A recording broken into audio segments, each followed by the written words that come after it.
Hello, my name is Erik, and I'm a graduate student at Southwestern Assemblies of God University. I'm interested in finding out how schools help students who are new in this country. The information from this interview will only be used to help teachers better understand what immigrant students experience and need. This is my guest, Nass. I chose Nass for this interview because he's a friend of my family who's from another culture, and I'd like to find out about his educational experiences both in his own country as well as in the United States. First, let's discuss your native country.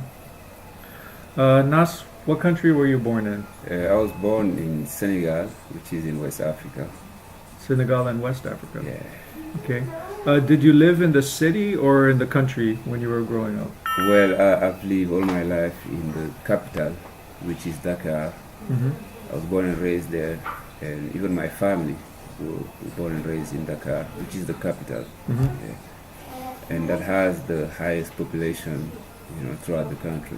Mm-hmm. And because the only university back then was in Dakar, Mm-hmm. and all the kids that would graduate from high school for anywhere in the country would have to come to Dakar. Oh, yeah.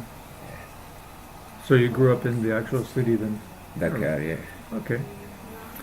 And what is the family structure like there in Senegal and Dakar?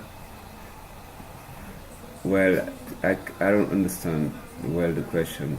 The family structure, like here, they say the Hispanic culture has a very strong family culture. Sometimes they say the Anglo-American doesn't have a strong, they're more independent and individual.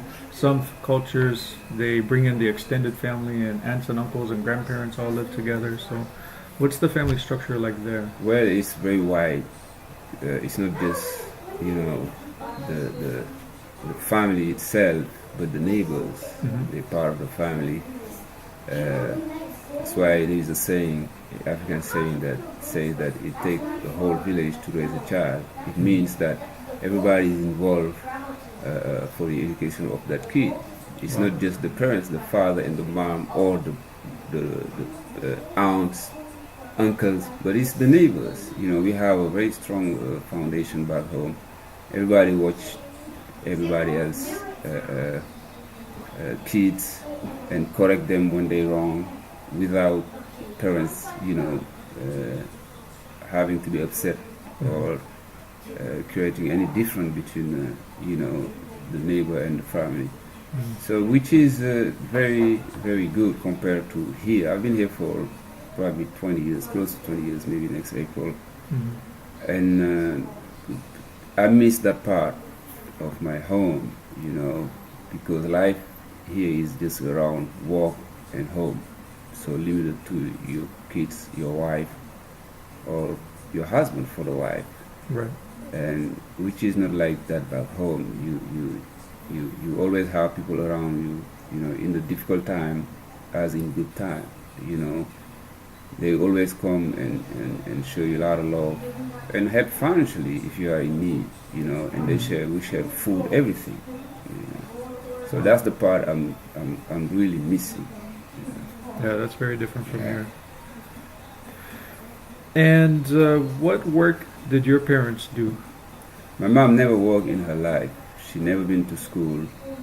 My dad, he was working for the government as an accountant.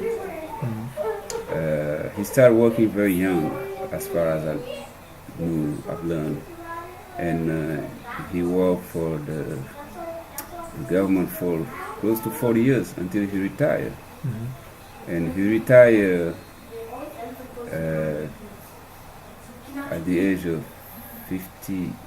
Usually it's 55 back in Senegal, but you can have an extension of 2 years. He has 2 years extension, and then he retired and he worked for with one of his cousins that was a car dealer for the last 3 years of his life. Unfortunately, he passed right after he stopped working. Oh, wow. Sorry to hear that. Yeah. Wow. And when you entered school, how old were you when you first entered school?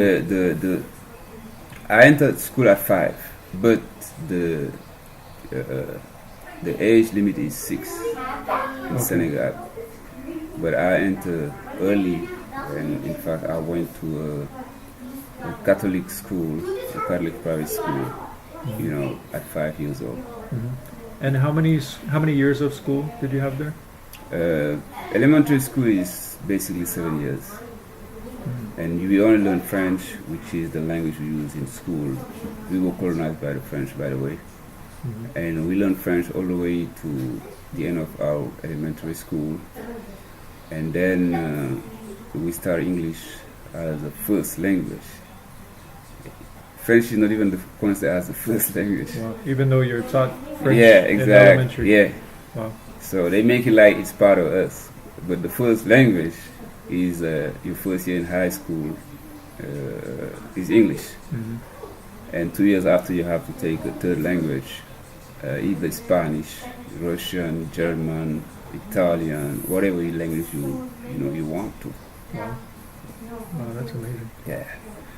And what school were you in? Do you remember the names of the schools? Well, the name of the school, as I say, I was in a Catholic private school from all the way to probably preschool, even though it doesn't exist. But Yeah. as I was 1 year earlier, so I stayed there all the way to my 4th year in high school.